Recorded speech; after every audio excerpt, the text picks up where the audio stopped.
So again, these are interesting times, and Charles Barkley and the NBA Inside Crew right here pretty much debunks Paul George's initial statement while they're in a silent cold war with the NBA. You guys check it out, and every once in a while, I'll check in. It's unfortunate that this happened, but I just want to say that, they give us a booklet on what to do and what not to do.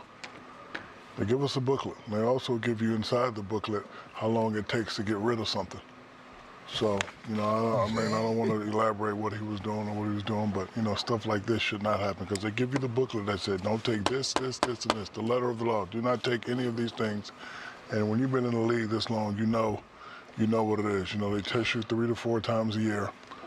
So, but this is definitely going to hurt them. But, listen, Edgecombe's been playing great. Maxey's starting to play a little bit better. Embiid is coming back. They still have a little bit of momentum. So somebody else have to step up. But when you're going into a postseason, you like to have a guy with experience like Paul George. No wonder the players always passing the drug test, especially for, some of that good dank. The league precisely gives them the information on how long it takes for that shit to get out their system. But right here, Charles Barkley doubles down and gives more inside information that only the players would know.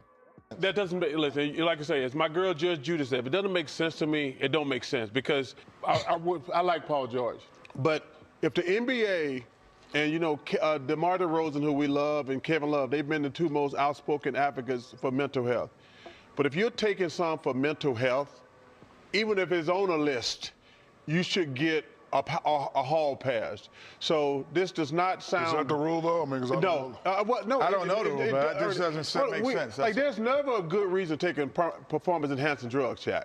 But if you're taking a drug for your mental health, you should get a hall pass. And I would put it like this: if you were having a heart attack, and they gave you medicine to stop your heart attack, and then you played 2 weeks, and that wouldn't stop you from playing. Like, to me, the league wouldn't do that. So there has to be something else that they have to address, or that is coming out because it just doesn't make sense. But we don't need any players suffering from mental health. If they got a pill out there that can help you with that, you should get a hall pass. But this sounds fishy. And it is definitely fishy, but the Inside Crew is letting you know if any player tests positive for a medication that they took in order to protect their overall health, just them being able to function as a human, a suspension would not follow.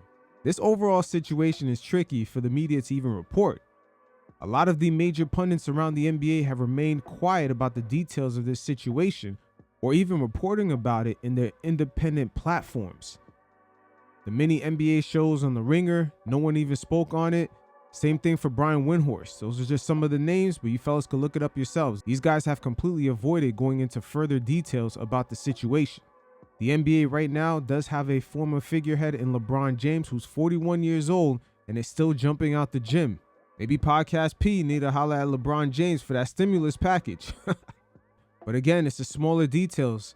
The initial suspension came down on a Saturday morning on the same week of the trade deadline. And literally 24 to 48 hours later, we've seen multiple trades happen, so it was easy for a lot of these media pundits to move off this story. Paul George does play for a relevant team right now in the NBA who has Joel Embiid in his prime, and they're trying to cash in on that. That team not only just got the ball rolling, the rookie and VJ Edgecombe is making a lot of noise, Tyrese Maxey is doing his thing, and Paul George has been their best defensive player. So him getting suspended does have an impact on that team and also their roster construction. Not only the 76ers have cut down their luxury tax bill by almost $6 million, now they don't really have to necessarily trade some of the kind of veteran players that they had on their bench, guys like Kelly Oubre or even Andre Drummond, and they could even sign another player while PG is out. So there's major implications with Paul George being suspended, but yet none of the media pundits went on their independent platforms and spoke on this.